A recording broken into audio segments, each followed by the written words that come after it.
Okay, we're back at Matsuricon 2009. I'm here with Kyle Hebert. How you doing today? Doing faboo. I just got in from the red-eye flight, and my eyes are red. Nice. It's been a while since we talked to you. It was an Anime Central last year. How you been doing since then? Well, God, Anime Central actually probably a couple years. It's been, yeah, absolutely. No, it's been a roller coaster. You know, I've been going to more and more cons as the years go by, and getting more work, and still trying to stay alive as a voice actor. That's the big thing. That wacky world of freelance. You know, it's like, when's that next paycheck coming? I don't know. When's the phone ringing? Come on, gotta hustle. And most people in my business audition more than they work, at least the ones trying to get in. Yeah, so, yeah. Speaking of the anime voiceover world, what have been some of your most memorable roles in anime? Well, I've heard it said that roles are like children to an actor. You can't really just pick a favorite, but I have ones that mean a lot to me. Obviously, Dragon Ball Z was my first show, and that was a huge, show to say, wow, hey, people have kind of heard of it. It's a little obscure. No one's ever heard of that one. No. I actually went into that as a fan 5 years previous before actually getting involved in the dub, and so that will always be special to me, being the narrator, Teen Gohan, anything, even little bit parts on Dragon Ball Z will always mean something to me. Love being on Naruto. Love doing Kiba. He's cocky. He's cool. He's crazy. He holds his own. He's a powerful ally to have. But probably my most favorite of recent memory is Kamina from Gurren Lagann, because he's very manly. Kamina is like a ladies' man. Women want him, and men want to be him. It's one of those things. So you really enjoy doing that voice? Yes, although that doesn't sound anything like him, because the guy's like 17, so my voice is a little higher pitched and all that, so I just go into this realm there. But I'm very manly, and I'm always doing these speeches and pointing to the heavens, and it's kind of Great Saiyaman-ish, honestly. A lot of fans didn't draw that parallel, but I thought I was channeling the Great Saiyaman in the performance. But I'm also proud to say that I ended up actually getting my first award for that role. The SPJA award is through Anime Expo in Los Angeles, the Society for the Promotion of Japanese Animation. Now, it felt really good, not only because I've been doing this for 9 years, and to get some industry recognition means a lot, but the other guys up for the award for Best English Voice Actor, Sam Jackson, Afro Samurai, and Dave Wittenberg, who's Kakashi on Naruto. It's like, that's some pretty hefty competition, but the award was based on online votes. So me being very online with the fans and all that, very interactive, I was just like, come on, vote for me. And they came through. So Congratulations. Thank you. With voice acting and video games, what's the difference between anime and video game work for each in voice acting? Well, with anime, you're obviously doing the whole lip sync thing. You're obviously very focused on trying to not only bring a character to life through your acting and your voice, but you got to make it technically match. Otherwise, it just takes you out of the whole scenario, like you're watching a bad Chopsaki Bruce Lee movie or Godzilla. Oh, Godzilla! Yeah, you don't want that. With video games, especially if it's a Japanese game, there's not so much lip sync to worry about, but we do have to listen and try to match the timing of the Japanese audio. So with video games, typically we'll just see a script on screen. We won't see actual animatics or any of the CG stuff, because the game is usually simultaneously being worked on at the same time as we're recording it. For example, with Street Fighter 4, I was doing Ryu not only for the game with the fight reactions and some of the cutscenes, but also for the movie, which was being animated simultaneously in Japan, so we had like nothing to go on. So that's why the lip sync's a little bit off when you watch that Street Fighter movie. All right, tell us about one of your favorite projects, the Big Bald Broadcast. Well, it actually grew out of this creation of this whole subgenre of internet radio, which is now known as podcasting. And for the first few years, people were going, well, I don't have an iPod, I can't listen. It's like, well, no, you don't understand. It's MP3. It's on-demand audio entertainment. It's radio for the internet. It's, click and listen just like you would a song, only it's a talk show. And that's the beauty of it. I come from radio. A lot of my voice acting peers come from the stage.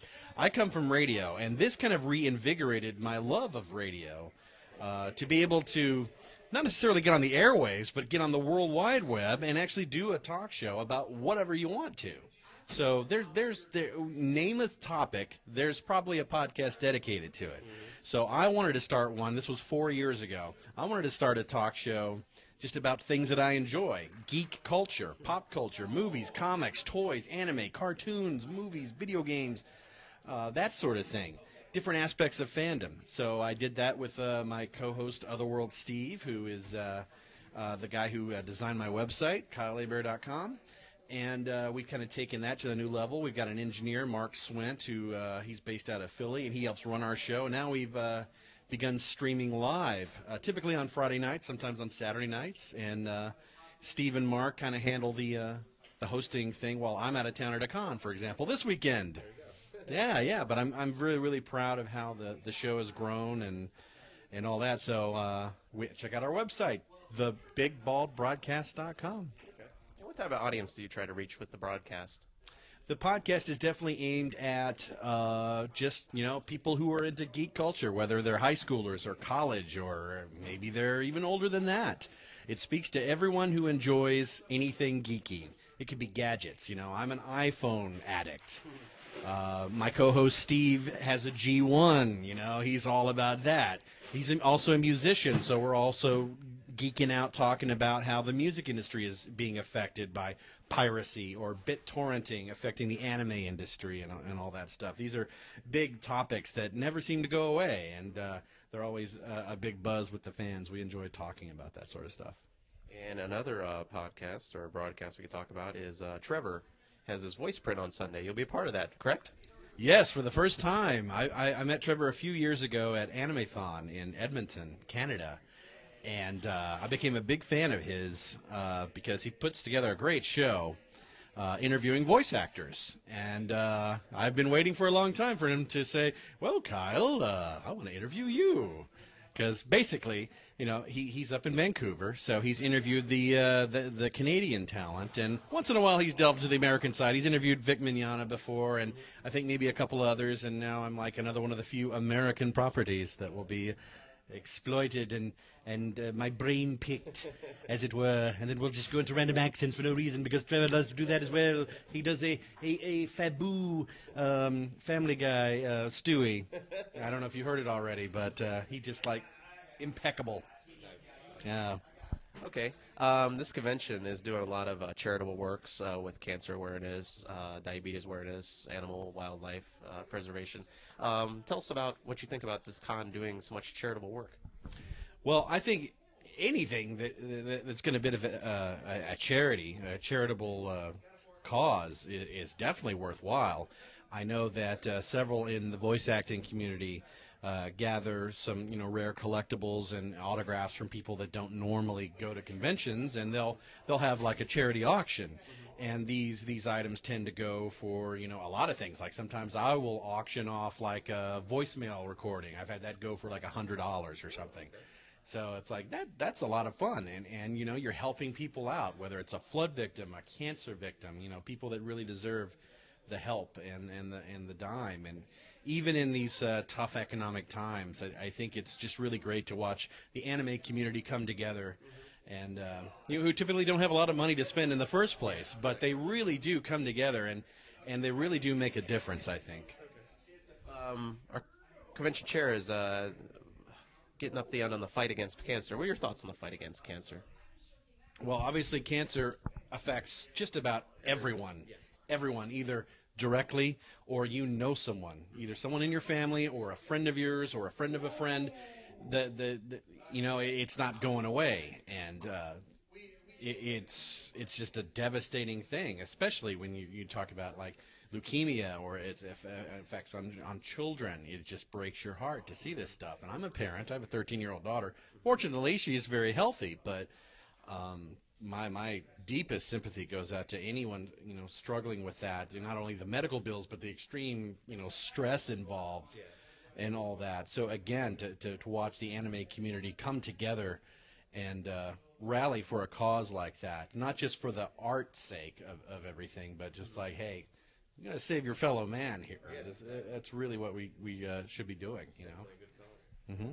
Finally, any current or upcoming roles or projects that you could talk about at this time?